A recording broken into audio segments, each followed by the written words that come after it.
전문적인 물류 서비스가 필요할 땐 로지브리지를 검색해보세요. SS닷컴이 자체 물류센터인 김포 네오2, 네오3 물류센터를 대한통운에 매각을 하고 있습니다. SS닷컴의 김포 N2, N3 물류센터는 굉장히 잘 구축된 최첨단 물류센터이고 활용도가 매우 높은 물류센터입니다. 개인적으로 SS닷컴의 물류가 사업의 핵심이고 코어 자산이라고 생각합니다. 지금은 잠시 다른 사유로 조직과 자산이 와해되고 있으나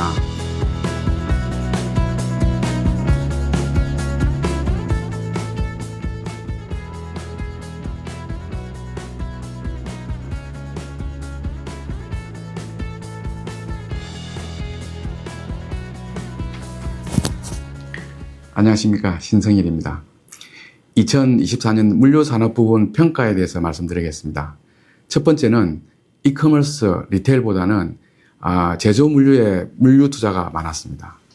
제조 부분의 물류 투자가 갑자기 늘어났다기보다는 도소매 부분의 물류 투자가 많이 줄었다고 보시면 되겠습니다. 두 번째는 그래도 자동화에 투자를 해야 할 곳은 투자를 하고 있었습니다.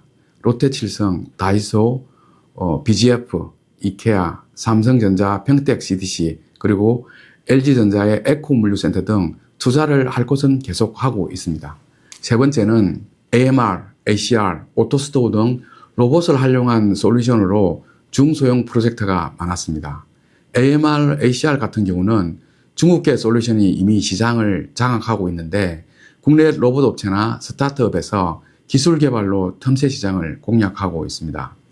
최근에 다수의 국내 로봇 회사에서 기술 운영 그리고 시장과 관련하여 저에게 자문 요청을 많이 하였습니다.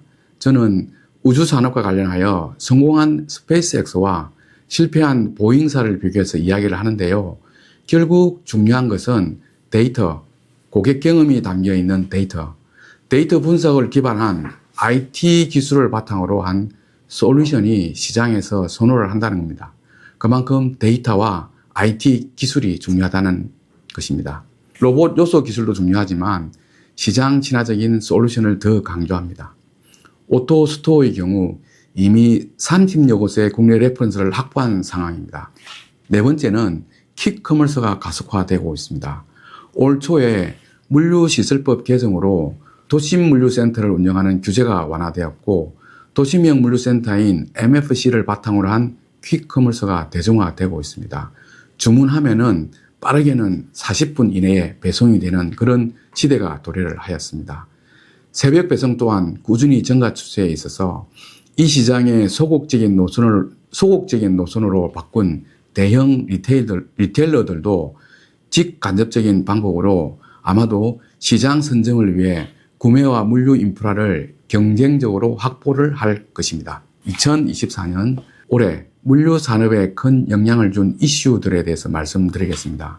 첫 번째는 뭐니 해도 가장 큰 이슈죠. 롯데그룹의 유동성 위기설이 있었고 롯데그룹은 즉시 공시를 통한 유동성 위기설을 부인하였습니다. 롯데는 유통 공룡 그룹으로 우리나라의 물류에 가장 큰 영향을 끼치는 회사 중에 하나입니다.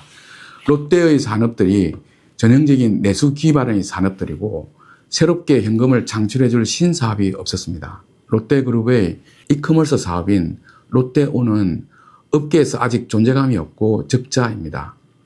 오카도에 OSP 플랫폼을 적용한 부산센터가 빨리 고라이브 되고 순항을 하여야 롯데의 이커머스 시장 측면에서 긍정적인데 지금 설계라든지 운영적인 면에서 부정적인 요소가 많아서 큰 걱정입니다. 그리고 알리와 테무가 국내 이커머스 시장에 반짝 부상을 하면서 국내 시장을 긴장시킨 이슈도 있었고 티몬과 위메프의 위기, 정산지연 사태 또한 부정적인 영향을 주었습니다. 두 번째는 SS닷컴이 자체 물류센터인 김포 네오2, 네오3 물류센터를 대한통운에 매각을 하고 있습니다.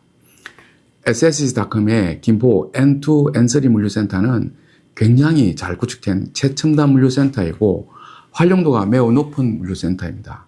저는 개인적으로 SS닷컴의 물류가 사업의 핵심이고 코어 자산이라고 생각합니다.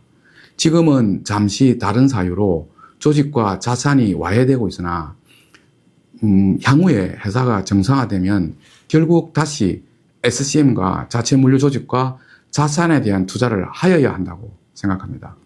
세 번째는 삼성전자의 위기, 오만전자라는 단어가 나왔습니다.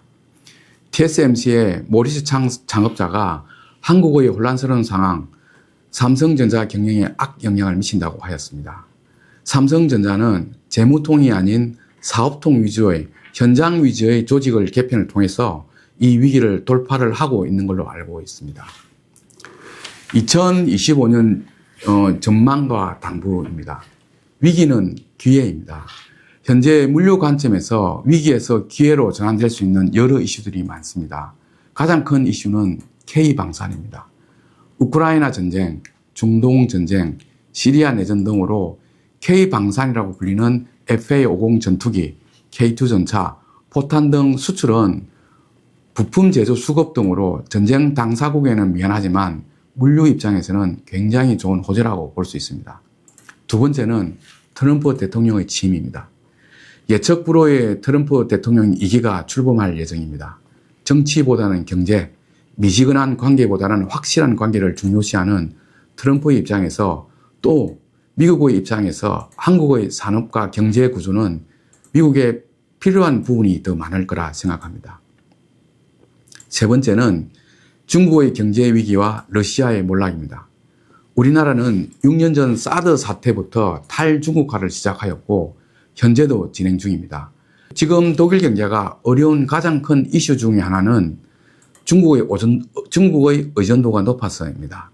우리는 전통적으로 미국, 중국, 러시아 사이에서 균형적인 외교와 비즈니스를 하였습니다. 미국의 강력한 대중국 견제와 중국의 경제 위기는 중국과 경쟁 관계에 있었던 우리나라 산업에서 긍정적인 영향을 미칠 것입니다. 이 또한 물류 산업에는 호재가 될 수밖에 없습니다.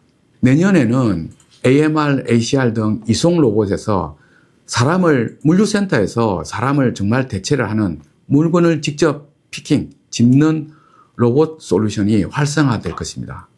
그리고 기존 투자가 진행되고 있는 신규 물류센터가 성공을 하여야 합니다. 나이키, 다이소, 롯데, 삼성전자, LG전자, BGF 등 진행되고 있는 물류센터 고라이브가 순조롭게 진행이 되어야 시장이 살아나고 물류가 더 발전할 수가 있습니다. 어려운 시국이지만 잘 되었으면 좋겠습니다.